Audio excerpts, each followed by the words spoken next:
Hello students, today we will start the next part of chapter molecular basis of inheritance। तो आज हम क्या पढ़ेंगे जेनेटिक कोड।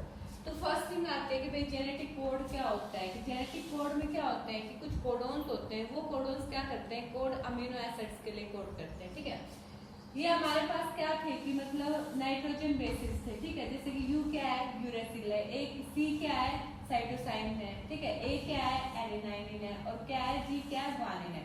तो ये हमारे पास क्या थे कि नाइट्रोजन बेसिस थे। ठीक है, इनके आपस में क्रॉसिंग वगैरह करवा के क्या बना दिए हमने, कुछ कोडोन्स बना दिए। ठीक है, अब देखो ये क्या है, यू यू यू, इसमें क्या है कि ये कोडोन किसके लिए कोड कर रहा है, फिनाइल एनिलीन के लिए। ठीक है, अब यू यू सी भी क्या है, मतलब फिनाइल एनिलीन के लिए कोड कर रहा है। ठीक है, ऐसे ही ये सारे कोडोन है। ठीक है, कुछ कोडोन क्या करते हैं कि मतलब वेलेनिन है, लाइसिन है, आर्जिनिन है, ठीक है, हिस्टोन है, ये सारी क्या होती है कि मतलब अमीनो एसिड्स होती है, और इन अमीनो एसिड्स के लिए क्या करते हैं कि कोड करते हैं। ठीक है, तो बात आती है कि भाई इसके मतलब जो कोडोन होता है, कोडोन के क्या कह रहा है कि फीचर्स क्या होते हैं। फर्स्ट थिंग तो क्या आता है कि कोडोन कैसा है कि ट्रिपलेट है। ट्रिपलेट है तो मीन्स क्या कह रहा है कि तीन हुआ है, तीन क्या है, नाइट्रोजन बेसिस है। मीन्स क्या कह रहा है कि यू सी यू, मीन्स क्या कह रहा है कि क्या होगा, ट्रिपलेट है। ठीक है, टोटल तो वैसे कितने कोडोन होते हैं, 64 होते हैं। ओनली क्या कह रहा है कि जो 61 कोडोन होते हैं, ठीक है, वो किसके लिए कोड करते हैं, अमीनो एसिड्स के लिए करते हैं। ठीक है,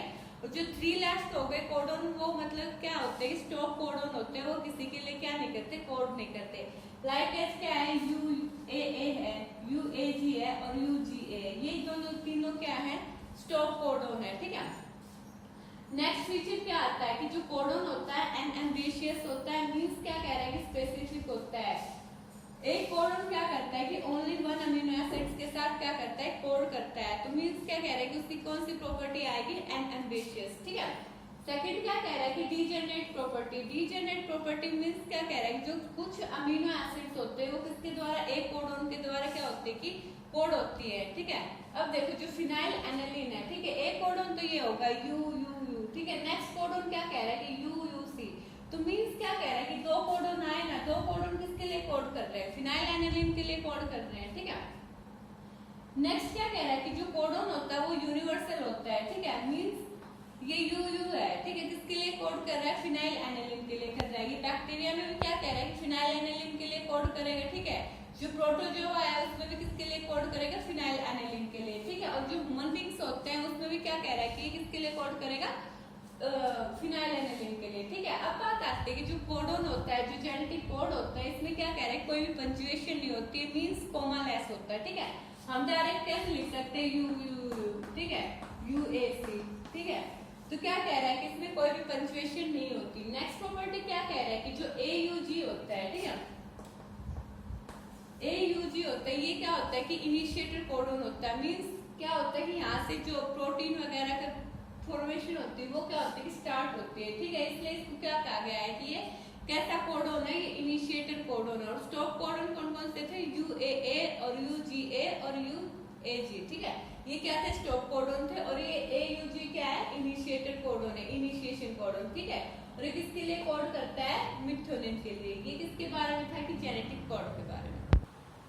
अब बात करते हैं किसकी, टीआरएनए की। टीआरएनए क्या होता है कि अडप्टर मॉलिक्यूल होता है। ठीक है, मतलब 3 टाइप्स के आरएनए होते हैं। एक तो क्या हो गया था हमें, एमआरएनए हो गया था, आरआरएनए हो गया था, अब क्या है हमारे पास टीआरएनए। टीआरएनए क्या है कि अडप्टर मॉलिक्यूल है।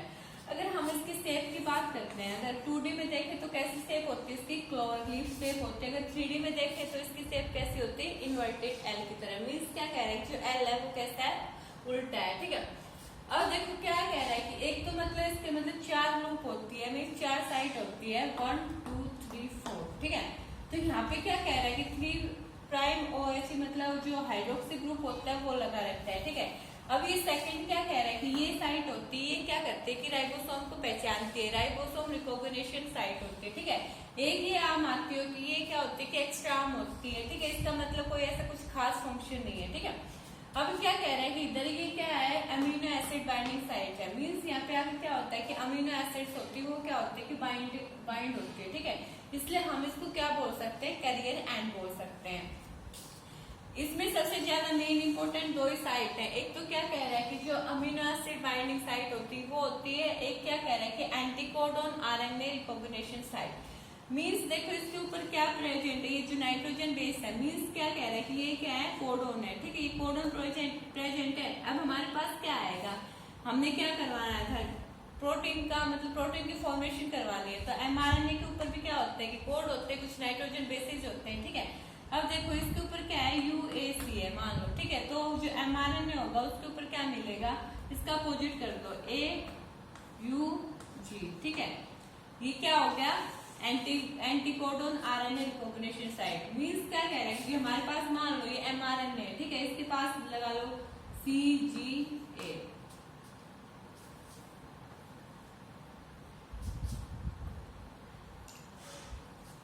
अब हमारे पास क्या आया, टीआरएनए आ गया, ठीक है,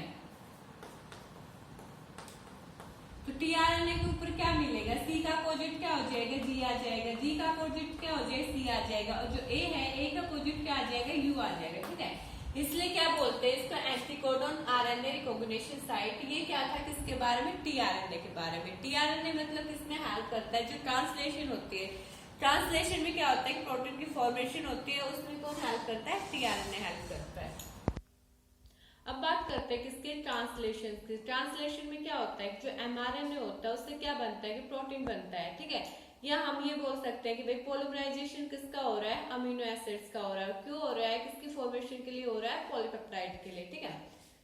तो बात करते हैं ट्रांसलेशन में सबसे पहले क्या होता है, फर्स्ट पॉइंट आता है कि भाई चार्जिंग ऑफ टीआरएनए, मतलब जो टीआरएनए है उसको क्या करना है, चार्ज करना है। वो कैसे करना है, देखो हमें लास्ट में क्या बनाना है, प्रोटीन बनाना। प्रोटीन किससे मिलकर बने होते हैं, अमीनो एसिड से मिलकर क्या बनते हैं, प्रोटीन बनते हैं, ठीक है। अब बात आती है कि भाई जो अमीनो एसिड्स होते हैं, अमीनो एसिड्स के बीच में कौन सा बॉन्ड होता है, पेप्टाइड बॉन्ड होता है, ठीक है। अब इस पेप्टाइड बॉन्ड को बनाने के लिए क्या होता है कि एनर्जी की रिक्वायरमेंट होती है, ठीक है। तो ये अमीनो एसिड्स क्या करती हैं, एटीपी तो पता ही है कि भाई एनर्जी करेंसी होती है, ठीक है। तो ये अमीनो एसिड्स क्या करते हैं कि एटीपी की प्रेजेंस में अपने आप को क्या कर लेते हैं, एक्टिवेट कर लेते हैं, ठीक है। उसके बाद क्या कह रहा है कि ये फर्स्ट पॉइंट हो गया कि भाई चार्जिंग ऑफ टीआरएनए। सेकंड क्या आता है कि असेंबली ऑफ एमआरएनए और राइबोसोम्स, ठीक है। अब क्या कह रहे हैं कि किसकी असेंबली होगी, एमआरएनए की होगी, किसके ऊपर होगी, राइबोसोम्स के ऊपर, ठीक है। फिलहाल हम किसकी बात कर रहे हैं, एटीएस राइबोसोम्स की। जो एटीएस राइबोसोम्स किसमें प्रेजेंट होते हैं, जो यूकैरियोट्स होते हैं उसमें क्या होता है कि एटीएस राइबोसोम्स प्रेजेंट होते हैं, ठीक है। तो इसकी दो यूनिट आती है, एक तो क्या होती है 50s सब यूनिट होती है, एक क्या होती है 30s सब यूनिट होती है, ठीक है। जो ये एक लार्ज सब यूनिट होगी, एक क्या होगी स्मॉल सब यूनिट होगी। जब ये स्मॉल सब यूनिट क्या करती है, जो हमारे पास क्या है, देखो ये एमआरएनए, एमआरएनए देखो 5 प्राइम टू 3 प्राइम है, तो यूटीआर मींस क्या कह रहा है कि जो ये अनट्रांसलेटेड रीजन होते हैं, ठीक है, ये दोनों तरफ क्या है, अनट्रांसलेटेड रीजन है, जो कि 5 प्राइम पे भी प्रेजेंट और 3 प्राइम पे भी प्रेजेंट है, ठीक है। अगर हम एमआरएनए की बात करते हैं तो एमआरएनए की सबसे स्टार्टिंग में कौन सा कोडोन होता है, इनिशिएटर कोडोन होता है, इनिशिएशन कोडोन होता है। वो क्या होता है कि एयूजी, ठीक है। जब ये राइबोसोम की स्मॉल सब यूनिट होती है 30s, ठीक है, ये क्या करते हैं कि इस एमआरएनए के जो ये इनिशिएशन कोडोन है, ठीक है, इसको एनकाउंटर करती है, तो तब क्या होता है कि जो ट्रांसलेशन की प्रोसेस होती है वो क्या होती है कि स्टार्ट होती है, ठीक है। ये पॉइंट क्लियर हो गया। उसके बाद क्या कह रहा है कि देखो हमारे पास क्या है कि टीआरएनए आया। अब हमें पता है कि टीआरएनए के साथ क्या होता है कि जो अमीनो एसिड्स होते हैं वो क्या रहते हैं कि ज्वाइन होती जाती है 1 बाय 1, ठीक है। अब देखो जो है हमारे पास राइबोसोम्स है, ठीक है, राइबोसोम्स क्या कह रहे हैं कि जैसे ये हमारे लगा लो कि ये क्या है एमआरएनए, ठीक है, ये लगा लो कि ये एमआरएनए, ठीक है, इसके ऊपर क्या आ रहा है कि ये राइबोसोम है, ठीक है। अब देखो ये राइबोसोम्स क्या कह रहा है कि इनिशिएशन कोडोन के ऊपर आ गया, ठीक है, इनिशिएशन कोडोन के ऊपर आने के बाद क्या कह रहा है कि ये हमारी ट्रांसलेशन प्रोसेस क्या होगी, स्टार्ट होगी, ठीक है। इसने एक कोडोन को क्या कर लिया, रिकॉग्नाइज कर लिया, फिर आगे जाएगा, फिर आगे आगे मतलब ऐसे ऐसे मूव करता जाएगा, ठीक है। तो क्या कह रहा है कि टीआरएनए के पास भी क्या थे कि एंटीकोडोन थे, ठीक है, एंटीकोडोन इन्होंने अपने आप को क्या कर लिया कि देखो एयूजी है तो इसका पता है जस्ट अपोजिट आएगा यूएसी, तो इसी तरह क्या होता जाएगा टीआरएनए। देखो जब ये क्या कह रहा है कि जब दो टीआरएनए क्या होते हैं कि आपस में क्लोज आते हैं, ठीक है, तो क्या कह रहा है कि बहुत ज्यादा क्या हो जाती है कि स्ट्रॉन्ग बॉन्डिंग हो जाती है, ठीक है। जैसे जैसे क्या कह रहा है कि राइबोसोम्स एमआरएनए के ऊपर मूव करता जाएगा, वैसे वैसे क्या होता जाएगा जो टीआरएनए के ऊपर क्या होता जाएगा, जो अमीनो एसिड्स होती है वो क्या हो रही है कि ज्वाइन होती जाएगी। तो ये क्या होगी कि एक पूरी अमीनो एसिड्स की क्या होगी कि एक चेन होगी, और इसको हम क्या बोल सकते हैं, पॉलीपेप्टाइड चेन होगी। और हमें क्या चाहिए कि पॉलीपेप्टाइड चेन ही चाहिए, ठीक है। तो फिर लास्ट में क्या आता है कि जो स्टॉप कोडोन होता है, स्टॉप कोडोन क्या होता है, UAAG या UGA हो सकता है या UAG हो सकता है, ठीक है। तो ये जब स्टॉप कोडोन आता है तो स्टॉप कोडोन पे क्या होता है कि एक जो रिलीज फैक्टर होता है, ठीक है, वो क्या हो जाएगा कि स्टॉप कोडोन के साथ क्या हो जाएगा, बाइंड हो जाएगा। बाइंड हो जाएगा तो क्या कह रहा है कि ट्रांसलेशन प्रोसेस क्या हो जाएगी, स्टॉप हो जाएगी, और ये जो पॉलीपेप्टाइड की चेन होती है ये क्या हो जाएगी, रिलीज हो जाएगी। और हमें मतलब पता है कि भाई जो अमीनो एसिड से क्या बनते हैं, प्रोटीन बनते हैं, ठीक है। ये क्या था कि ट्रांसलेशन प्रोसेस थी। इसमें मेन स्टेप तो ये है कि मतलब फर्स्ट थिंग तो क्या आती है कि भाई हमें क्या करना है कि जो टीआरएनए है, ठीक है, उसको क्या करना है, चार्ज करना है। वो चार्ज किसकी प्रेजेंस में होगा, एटीपी की प्रेजेंस में होगा। जो अमीनो एसिड्स के बीच में बॉन्ड कौन सा होता है, पेप्टाइड बॉन्ड होता है, ठीक है। पेप्टाइड बॉन्ड को क्या चाहिए कि मतलब बनने के लिए एनर्जी की रिक्वायरमेंट होती है, वो किससे मिलती है, एटीपी से मिलती है, ठीक है। सेकंड थिंग आती है जो एमआरएनए होता है, एमआरएनए के ऊपर दो रीजन प्रेजेंट होते हैं। वन इज द UTR, ठीक है, अनट्रांसलेटेड रीजन, जो कहाँ प्रेजेंट होते हैं, 5 प्राइम पे प्रेजेंट होता है, एक का होता है कि 3 प्राइम पे प्रेजेंट होता है, ठीक है। अब क्या कह रहा है कि जो हमारे पास जो mRNA है उसके ऊपर क्या है, इनिशिएशन कोडोन पे प्रेजेंट है, और क्या कह रहा है कि जो स्टॉप कोडोन होता है वो भी प्रेजेंट होता है, ठीक है। जब क्या कह रहा है कि जब राइबोसोम्स की मतलब जो स्मॉल वाली यूनिट होती है वो क्या करती है कि इसके ऊपर आके एनकाउंटर करती है, तो क्या हो रहा है कि जो हमारी ट्रांसलेशन की प्रोसेस क्या हो जाती है, स्टार्ट हो जाती है, ठीक है। अब क्या कह रहे हैं जो टीआरएनए होते हैं, जो दो टीआरएनए आपस में क्लोज आते हैं, तो मींस क्या कह रहा है कि एक स्ट्रॉन्ग बॉन्डिंग होती है उनके बीच में। मींस क्या है कि जो ट्रांसलेशन की प्रोसेस क्या होगी, एफिशिएंटली होगी, ठीक है। अब ये राइबोसोम क्या होगा कि इसके ऊपर मूव करता जाएगा, किसके ऊपर, एमआरएनए के ऊपर मूव करता जाएगा। वैसे वैसे क्या कह रहा है कि टीआरएनए के ऊपर क्या होती जाएगी, एक अमीनो एसिड्स की चेन जुड़ती जाएगी, और उसको हम क्या बोलेंगे, एक पॉलीपेप्टाइड चेन है, ठीक है। लास्ट में क्या कह रहा है कि एक रिलीजिंग फैक्टर होता है, वो स्टॉप कोडोन के साथ जाके क्या हो जाएगा, बाइंड हो जाएगा, और क्या कह रहा है कि ट्रांसलेशन स्टॉप हो जाएगी। ट्रांसलेशन स्टॉप होने के बाद क्या कह रहा है कि ये ग्रोइंग पॉलीपेप्टाइड चेन्स क्या होती है, अमीनो एसिड्स की वो क्या हो जाएगी, रिमूव आउट हो जाएगी, और हमें क्या मिल जाएगी कि अमीनो एसिड्स की चेन मिल जाएगी। अमीनो एसिड से क्या बनते हैं, प्रोटीन बनते हैं। और ये किसके बारे में था, ट्रांसलेशन के बारे में। अब बात करते हैं रेगुलेशन ऑफ जीन एक्सप्रेशन। तो फर्स्ट थिंग क्या आती है, जीन एक्सप्रेशन का रिजल्ट क्या आएगा। जीन एक्सप्रेशन का रिजल्ट मींस क्या कह रहा है कि फॉर्मेशन किसकी हो, पॉलीपेप्टाइड चेन की, ठीक है। अगर हम यूकैरियोट्स की बात करते हैं उसमें हम कहाँ क्या कर सकते हैं, जीन एक्सप्रेशन को रेगुलेट कर सकते हैं। तो फर्स्ट थिंग क्या आती है कि ट्रांसक्रिप्शनल लेवल पे, ठीक है, मींस क्या कह रहा है कि फॉर्मेशन किसकी हो, प्राइमरी ट्रांसक्रिप्ट की, ठीक है। सेकंड क्या कह रहा है कि प्रोसेसिंग लेवल पे, मींस क्या कह रहा है कि किसकी प्रोसेसिंग और स्प्लाइसिंग की। स्प्लाइसिंग बताया था, किसको रिमूव कर देते हैं, इंट्रोन को रिमूव कर देते हैं, और एक्सॉन को क्या कर देते हैं, ऐड कर देते हैं। थर्ड क्या कह रहा है कि transport of mRNA from nucleus to cytoplasm, means क्या कह रहा है कि न्यूक्लियस में क्या है, एमआरएनए, उसको हमने कहाँ ट्रांसपोर्ट करना है, साइटोप्लाज्म पे। वहां पे भी हम क्या कर सकते हैं, जो रेगुलेशन ऑफ जीन एक्सप्रेशन है उसको क्या कर सकते हैं, एक्सर्ट कर सकते हैं, ठीक है। लास्ट क्या है भाई, ट्रांजिशनल लेवल पे, ठीक है, सॉरी ट्रांसलेशनल लेवल पे। अब एक चीज आती है कि जो लैक ऑफ प्रोन होता है, वो लैक ऑफ प्रोन मींस क्या कह रहा है कि लैक्टोज होता है, ठीक है। किसको रेफर कर रहा है, लैक्टोज को, ठीक है। अब हमारे पास क्या कह रहा है कि 3 क्या है, स्ट्रक्चरल जीन्स है, ठीक है, ZYA, ठीक है। जेड मींस क्या कह रहा है, ये किसके लिए कोड करता है, ये बीटा ग्लाइकोसाइडेज होता है, इसके लिए क्या करता है, कोड करता है। और अब इसका काम क्या होता है कि किसका हाइड्रोलिसिस करता है, डाइसैकेराइड्स का, ठीक है। सेकेंड थिंग क्या आती है, जो वाई होता है, वाई जीन किसके मतलब क्या कह रहा है, किसके लिए कोड करता है, परमिएज के लिए कोड करता है, और किसके लिए वे रिस्पॉन्सिबल होता है, जो सेल की परमेबिलिटी होती है उसको क्या करता है कि इंक्रीज करता है, ठीक है। अब क्या कह रहा है कि जो ए जीन होता है, ए जीन किसके लिए कोड करता है, ट्रांस एसिटाइलेज के लिए कोड करता है। अब क्या कह रहा है कि भाई अब हम इन तीनों जीन्स की नीड क्या है, क्या जरूरत है, क्यों जरूरत है, किसमें हेल्प करते हैं, ये मेटाबॉलिज्म ऑफ लैक्टोज, ये किसके बारे में था, लैक ऑफ प्रोन के बारे में। और ये क्या था कि हम जो जीन एक्सप्रेशन होता है उसको कहाँ क्या कर सकते हैं, रेगुलेट कर सकते हैं, किस लेवल के ऊपर। अब बात करते हैं किसकी, इंड्यूसर की। इंड्यूसर क्या होता है कि जो लैक्टोज होता है उसको यहाँ क्या कहा गया है, इंड्यूसर कहा गया है। ये हमारे पास P मींस क्या है, प्रमोटर है, I मींस क्या है, रिप्रेशर है, ठीक है। P means promoter, O means operator, Z किसके लिए वो कर रहा था, बीटा ग्लाइकोसाइडेज के लिए, Y परमिएज के लिए, और A किसके लिए कर रहा था, कोड ट्रांस एसिटाइलेज के लिए, ठीक है। अब क्या कह रहा है कि भाई इंड्यूसर की क्या है, एब्सेंट है, मींस क्या कह रहा है कि लैक्टोज क्या है कि एब्सेंट है। तो यहाँ पे क्या बन जाएगा, रिप्रेशर mRNA बन जाएगा। ठीक है, क्या बन जाएगा, रिप्रेशर mRNA बन जाएगा। और ये रिप्रेशर mRNA क्या होगा कि जो ऑपरेटर होता है, ठीक है, ऑपरेटर के साथ क्या हो जाएगा, बाइंड हो जाएगा। बाइंड होने के बाद क्या करेगा कि ये जो आरएनए पॉलीमरेज होता है उसको एसएस नहीं होने देता, ये एसएस नहीं होने देता, तो आगे एमआरएनए की फॉर्मेशन नहीं होगी। ठीक है, वही है कि जो ये रिप्रेशर आया हमारे पास किसके साथ बाइंड हो रहा है, ऑपरेटर के साथ बाइंड हो रहा है। और किसको रोक रहा है, आरएनए पॉलीमरेज को रोक रहा है। किसके लिए रोक रहा है कि भाई जो ऑपरन है उसका क्या ना हो, ट्रांसक्रिप्शन ना हो। ठीक है, आई हमारे पास रिप्रेशर जीन को कोड करता है। हमारे पास क्या है, एमआरएनए है। क्या था, रिप्रेशर एमआरएनए है। ये क्या हुआ, किसके साथ जाके बाइंड हो गया, ये ऑपरेटर के साथ जाके बाइंड हो गया।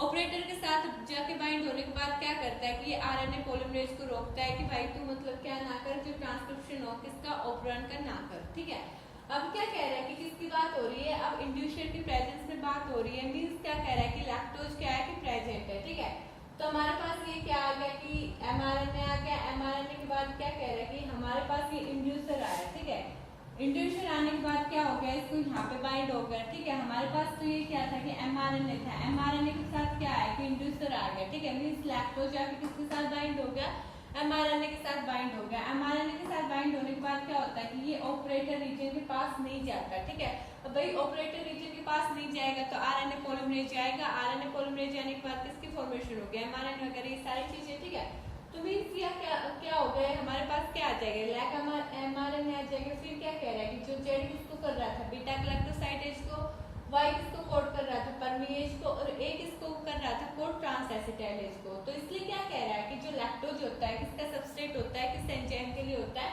बीटा गैलेक्टोसाइडेज के लिए। और किसको रेगुलेट करता है कि स्विचिंग किसकी हो, स्विचिंग ऑफ ऑन हो किसकी, ऑपरन की। ठीक है, एक बार मतलब ये कुछ ज्यादा इंपॉर्टेंट नहीं है, थोड़ा इंपॉर्टेंट है। इसमें क्या होता है कि एमआरएनए की फॉर्मेशन हो जाती है तो इंड्यूसर आके बाइंड हो जाता है। इंड्यूसर आने के साथ बाइंड होने के कारण क्या होता है कि ये ऑपरेटर के साथ बाइंड नहीं हो सकता। इसलिए क्या होता है कि फर्दर जो ट्रांसक्रिप्शन की प्रोसेस होती है वो होती है। इसलिए क्या कह रहा है कि जो लैक एमआरएनए की फॉर्मेशन हो जाएगी, ये तो पता ही है, बीटा गैलेक्टोसाइड परमीएज ट्रांसएसिटाइलेज। ठीक है, जो लैक्टोज होता है जो सबस्ट्रेट्स की तरह एक्ट करता है, किसके लिए करता है, बीटा गैलेक्टोसाइडेज के लिए एक्ट करता है। ठीक है, और किसने हेल्प करता है कि भाई जो ऑपरन का क्या हो, रेगुलेशन, स्विच ऑन हो और स्विच ऑफ हो। ये क्या था कि भाई लैक ऑपरन के बारे में।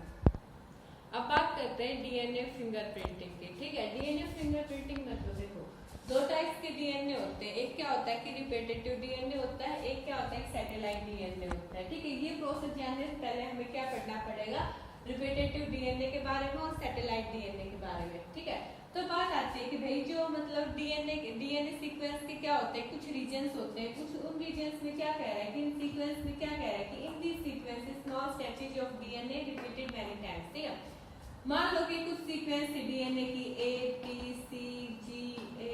ठीक है, ये क्या थी, कुछ डीएनए की सीक्वेंस थी। ठीक है, इन डीएनए की सीक्वेंस में क्या कह रहा है कि एक छोटा सा स्ट्रेच होता है किसका, डीएनए का। ठीक है, वो बार बार क्या हो रहा है कि रिपीट हो रहा है। मान लो देखो A B C ji A B C ए।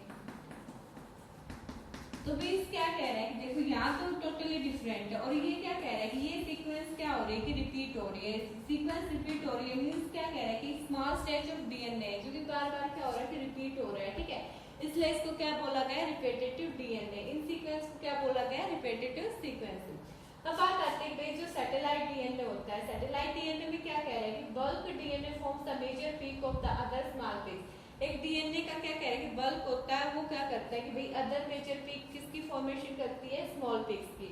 अब क्या कह रहा है कि ये किस में डिवाइड हो गया, एक तो माइक्रो सैटेलाइट में हो गया, एक क्या हो गया कि मिनी सैटेलाइट में हो गया। ठीक है, अब क्या कह रहा है कि ये दोनों सैटेलाइट होते हैं, क्या है, micro satellite DNA, mini satellite DNA. ये किसी भी प्रोटीन के लिए क्या नहीं करते, कोड नहीं करते। ठीक है, और क्या कह रहा है कि जो ये ह्यूमन जीनोम होता है उसका क्या करते हैं कि जो लार्ज पोर्शन होता है उसको क्या करते हैं, बनाते हैं। ठीक है, और जो यही पोर्शन होता है ये क्या होता है कि मेन बेसिस होता है किसका, जो डीएनए फिंगरप्रिंटिंग के लिए। ठीक है, जो कि किसमें यूज किया जाता है, फोरेंसिक साइंस में यूज किया जाता है। ठीक है, अब क्या कह रहा है कि मेन रीजन ये होता है कि इसी में क्या होती है, पॉलीमॉर्फिज्म होते हैं। पॉलीमॉर्फिज्म मींस क्या कह रहा है कि वेरिएशंस आती है, और वो वेरिएशंस कहाँ आती है कि जेनेटिक लेवल पे आती है। इसलिए क्या कह रहा है कि हमारे जो स्लाइवा है, ठीक है, कोई भी टिश्यू लगा लो, हेयर फॉलिकल है, नेल्स है, ठीक है, उसमें क्या कह रहा है कि डीएनए प्रेजेंट होता है।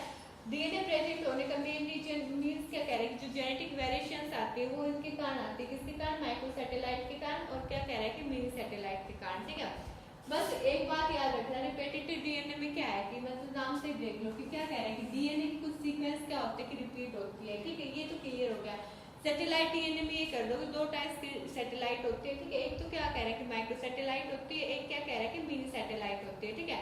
अब इन दोनों सैटेलाइट किसी भी प्रोटीन के लिए कोड नहीं करती। मेन रीजन क्या होता है, पॉलीमॉर्फिज्म। पॉलीमॉर्फिज्म क्या होता है कि वेरिएशंस आते हैं, और ये वेरिएशंस कहाँ आते हैं, जेनेटिक लेवल पे आते हैं, ठीक है। और क्या कह रहा है कि इसी के कारण क्या होता है कि हम मतलब आइडेंटिफाई कर पाते हैं कि मतलब भाई फोरेंसिक साइंस में हम इन्हीं सीक्वेंस को क्या करते हैं कि लेते हैं, ठीक है। और ये क्या था कि मतलब डीएनए फिंगरप्रिंटिंग के बारे में थोड़ा सा। अब बात करते हैं किसकी, डीएनए फिंगरप्रिंटिंग की। जो डीएनए फिंगरप्रिंटिंग किसके द्वारा डेवलप करी गई थी, अलिक जेफरी के द्वारा, ठीक है। उसने क्या किया कि जो सैटेलाइट डीएनए है, ठीक है, सैटेलाइट डीएनए को कैसे यूज किया, एज अ प्रोब, ठीक है। अब उस सैटेलाइट प्रोब ने क्या किया कि हाई डिग्री ऑफ पॉलीमॉर्फिज्म दिखाई। मींस क्या कह रहे हैं, पॉलीमॉर्फिज्म क्या है कि जेनेटिक वेरिएशंस आई, वो क्या की उसने हाई डिग्री पे क्या की, शो की। और उसे क्या बोला गया VNTR। VNTR मींस क्या कह रहे हैं कि variable number of tandem repeats, ठीक है। अब क्या कह रहे हैं कि जो डीएनए फिंगरप्रिंटिंग होती है उसमें कुछ प्रोसेस होती है। फर्स्ट क्या आता है कि हमें क्या करना है कि आइसोलेशन ऑफ डीएनए करना है, ठीक है। मीन्स कोई भी मतलब हम पार्ट ले लेंगे, या तो मतलब स्किन का ले लेंगे, ठीक है, ये नेल्स ले लेंगे, हेयर ले लेंगे, ठीक है। उसमें क्या करेंगे हम, डीएनए का क्या करेंगे, आइसोलेशन करेंगे। सेकंड क्या कह रहा है कि उस डीएनए को हम किसके द्वारा डाइजेशन करवा देंगे, रेस्टिगेशन एंडोन्यूक्लियस नाम का एक एंजाइम होता है, इसकी हेल्प से हम उस डीएनए का क्या करवा देंगे, डाइजेशन करवा देंगे। थर्ड क्या कह रहा है कि अब हमने क्या करना है कि जो ये डीएनए फ्रेगमेंट्स आए, ठीक है, जब हमने इसका डाइजेशन करवाया तो क्या आया कि डीएनए फ्रेगमेंट्स आए, और इन डीएनए फ्रेगमेंट्स का हम क्या करेंगे, सेपरेशन करवा देंगे। सेपरेशन किस प्रोसेस से करवाएंगे, इलेक्ट्रोफोरेसिस, ठीक है। अब क्या कह रहे हैं कि अब हम इन डीएनए फ्रेगमेंट्स आए, ठीक है, transferring of separated DNA fragments to synthetic membrane such as nylon, ठीक है। अब हमने क्या करना है कि जो डीएनए फ्रेगमेंट्स आए, अब हमने इसको क्या करना है कि एक मेम्ब्रेन होती है नायलॉन की, ठीक है, या नाइट्रोसेलुलोज मेम्ब्रेन ले सकते हैं, उसके ऊपर हम क्या करवा देंगे, ट्रांसफर करवा देंगे। और इस प्रोसेस को हम क्या बोलते हैं, ब्लॉटिंग बोलते हैं। और यहाँ कौन सी ब्लॉटिंग यूज की गई है, साउथर्न ब्लॉटिंग यूज की गई है, ठीक है। फिर क्या कह रहा है कि अब हमने क्या करना है कि hybridization using labelled VNTR probe. अब हमने क्या करना है कि हाइब्रिडाइजेशन को यूज करना है, ठीक है। अभी क्या कह रहा है कि हमने क्या करना है कि किसको, हाइब्रिडाइज्ड डीएनए को डिटेक्ट करना है, किसकी हेल्प से डिटेक्ट करना है, ऑटो रेडियोग्राफी, ठीक है। जब हम इन मतलब जो हाइब्रिडाइज्ड डीएनए था उसको ऑटो रेडियोग्राफी के द्वारा क्या करते हैं, डिटेक्ट करते हैं। तो क्या कह रहा है कि डिफरेंट टाइप के क्या आते हैं कि वो डीएनए आता है, मान लो देखो एक इधर आ गया, ठीक है, ये ऐसे आते हैं, ठीक है। ये क्या होता है कि भाई जो डीएनए का क्या पैटर्न आ गया, उससे हम लगा सकते हैं भाई किसके फिंगरप्रिंट्स है, ठीक है। इसमें देखो क्या कह रहे हैं कि सैटेलाइट डीएनए को यूज किया गया था प्रोब की तरह, high degree of polymorphism show किया गया है। इसको हमने क्या बोला, VNTR। VNTR किसको रेफर करती है, माइक्रोसैटेलाइट्स को रेफर करती है। उसके बाद प्रोसेस में क्या करेंगे, डीएनए का आइसोलेशन करेंगे, उसका फिर क्या कर देंगे, डाइजेशन करवा देंगे। डाइजेशन करवाने के बाद उसके फ्रेगमेंट्स आएंगे, ठीक है। और उस फ्रेगमेंट्स को क्या करते हैं कि हम सेपरेट करते हैं किसकी हेल्प से, इलेक्ट्रोफोरेसिस की तरह, ठीक है। और डीएनए फ्रेगमेंट्स को क्या करते हैं कि हम ट्रांसफर कर दें किसके ऊपर, एक मेम्ब्रेन होती है नायलॉन या नाइट्रोसेलुलोज की, ठीक है, उसको हम क्या बोलते हैं, ब्लॉटिंग बोलते हैं। उसके बाद हमने क्या करना है कि हाइब्रिडाइजेशन करवानी है, ठीक है। हाइब्रिडाइजेशन करवाने के बाद हम जो हाइब्रिडाइज्ड डीएनए थे उसको हम किसके हेल्प से डिटेक्ट करेंगे, ऑटो रेडियोग्राफी की तरह, ठीक है। ऑटो रेडियोग्राफी की मतलब क्या है, डिफरेंट टाइप्स के क्या आ जाएंगे, पैटर्न आ जाएंगे, किसके, डीएनए के आ जाएंगे, ठीक है। और ये क्या था कि डीएनए फिंगरप्रिंटिंग, ठीक है। और इस चैप्टर का एक वो टॉपिक रह रहा है ह्यूमन जीनोम प्रोजेक्ट, उसमें कुछ नहीं है, वो खुद पढ़ लेना, ठीक है। उसमें क्या है कि भाई कितने टाइप्स के मतलब जो हमारी बॉडी है उसमें कितने जीन्स प्रेजेंट है, ठीक है। एक ह्यूमन जीनोम कितने मतलब न्यूक्लियोटाइड बेसिस कंटेन करता है, ये बिल्कुल क्या है कि भाई डाटा है, डाटा क्या करना है कि आपको खुद लर्न करना पड़ेगा, ठीक है। अभी क्या हो गया कि चैप्टर खत्म हो गया है, आज के लिए इतना है।